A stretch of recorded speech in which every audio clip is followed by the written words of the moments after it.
let's go ahead and just talk about, from our last segment, your doghouse there. Let's go ahead and who do you got in there? I hear some, whimpering inside that big doghouse of yours there, Kane. Yeah, there's some whimpering, all right. The same kind of whimpering that people that took Sean Green in early round, probably, round 2, maybe round 3 if you were lucky. Sean Green just couldn't hold on to the ball. He couldn't catch a pass. He couldn't carry the ball without fumbling. His numbers were just absolutely terrible. He played terrible. He made LaDainian Tomlinson's, 60-some-odd yards look great compared to what he had done. So, not a big fan of Sean Green. Wasn't really going into the season. I felt like he was a risky pick. And there you go. So, he's in my doghouse this week. On the other side of that, we have my dog. And so I'll talk about who's my dog. And this week, my dog is Ahmad Bradshaw. I really like him against Indy's defense after what Aaron Foster did to Indy. I just have to think that Ahmad Bradshaw, being the determined, tough runner that he is, really good running back. If it weren't first time share with Brandon Jacobs, he would be, a first round pick. So even given the situation, I really like Bradshaw. So he's my dog this week. Yeah, absolutely. I think that's a good call, him being your dog. I mean, even last game, Brandon Jacobs had an opportunity there at the goal line, couldn't produce, couldn't get it in. They gave the ball to Ahmad Bradshaw, and he definitely was able to punch it in.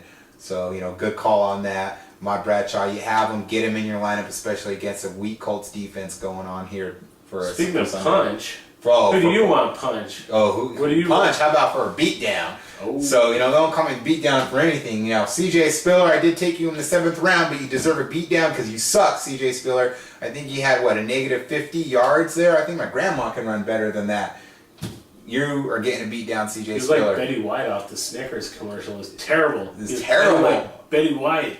Oh, we should call you Betty Spiller. I don't care, CJ Spiller. I'm going to hold on to you for a little bit longer, but you're definitely getting the beat down. I'd put you in the doghouse with Kane, but you need to get smacked around a little bit and put up some numbers like we know you can. But let me go ahead and tell you about my little breakout player here for this week. Now, no surprise there. I definitely gave you a little bit of a, sneak peek on that with San Diego. I really like Ryan Matthews coming up Sunday. I think he's going to put up about 125, 150 yards there rushing. He's going to get you a touchdown. The guy's just too explosive, too dynamic there not to actually have a great game. They're going against a very weak defense here. They're going to put up a lot of points early. Ryan Matthews is going to get you some of those yardage and those touchdowns probably in the second half. Once San Diego gets up by a lot, it's going to be all Ryan Matthews. So go ahead and get him in your lineup. You're going to be happy that you took him at the end of the first round, beginning of the second round, for sure. Definitely.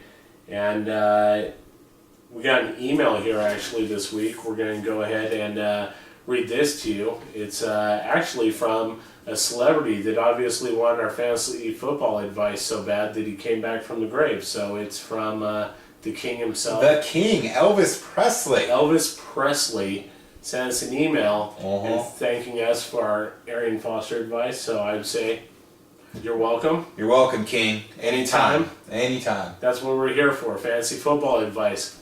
He went off, smashed his opponent. Good for you, Hound Dog. The questions are, will the Ravens have a big day defensively this week? Against Cincinnati, I don't love them, but I don't dislike them. They're the Ravens defense. They're very, very tough, very aggressive. They showed that last week against New York after New York did a lot of this. Baltimore did a lot of this. So, right. I always like Baltimore's defense. They're a really tough group of guys, and they're tough to go against. But Cincinnati's got a pretty robust passing game now. Yeah, and with the Ravens defense, going against Cincinnati here, last year, Cincinnati just pounded it down the Ravens' mouth there with Cedric Benson. So I expect Cincinnati to do a lot of that. If you're going to be in a league that's going to give you points here for, low yardage, definitely you have some opportunity to score some points with the defense. However, if you're in a league like ours that's only giving you points for turnovers, I don't expect more than 2 or 3 turnovers there. Not very much, so I wouldn't really worry about, getting them in your lineup. Absolutely. And then the next question the King has for us is, who should I start, Mark Clayton or Steve Breast? And who do you like out of those two, Mike? Well, I think I'm going to go with Mark Clayton on this. He's clearly the number one guy there in St. Louis. He has some kind of fraternity pack there with Sam Bradford. You know, they both went to Oklahoma, so they definitely have some kind of chemistry going on. He had 10 catches last week, and he's clearly the number one target. So I'm definitely going to go with a number one target as opposed to a number two. Okay, I'm going to go with the number 2 target. I like Steve Breston. I think Derek Anderson, his stock's rising right now. I like the way he played. His teammates gave him the vote of confidence. They've obviously rallied around him as the number one guy.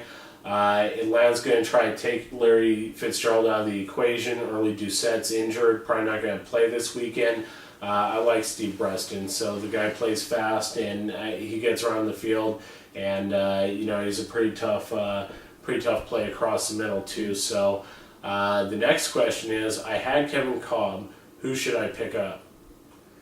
All right, so Elvis, who do you have on your bench? You got to give us a little more feedback on that. But, you know, hey, if you only happen to have one quarterback there and now you have none, the waiver wire is looking pretty thin right now. Absolutely. Hopefully you went out and picked, Michael Vick up. Sure. If you were, you know, smart on getting him right away. If not, you're probably looking at a guy like maybe Derek Anderson if he's available, or more likely Josh Freeman. Yeah. So, you know, that's probably going to be your most sensible pick at this time.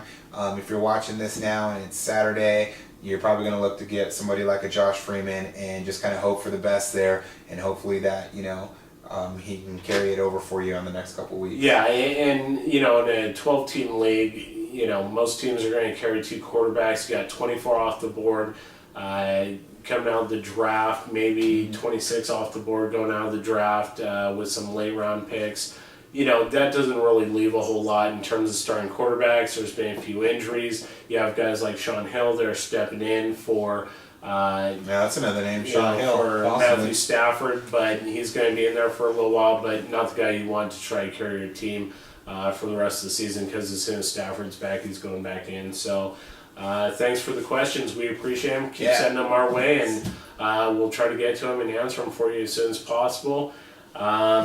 Speaking of email, don't forget to email us, fantasyfootballfanatics@rocketmail.com. You can also follow us on Twitter. Check out our tweets, FFF tweets at twitter.com, and don't forget to check us out on Facebook. We finally got a Facebook account, Fantasy Football Fanatics. Fantasy Football Fanatics Facebook page. Come find us. Come be our friend. Definitely we'll share the news here with everybody out there. We got all the inside scoops coming in from every kind of media source you can think of. So let us know. We're here to help you out. Here to take you to the championship on top of the hill with us. All Absolutely. Right. So want to wrap this up? up? That's week 2. That's all we got for you guys. So hopefully you enjoyed it. Best of luck. Don't forget to set those lineups. We'll see you next week. Don't forget, sign up for our channel on YouTube. See you then. All right.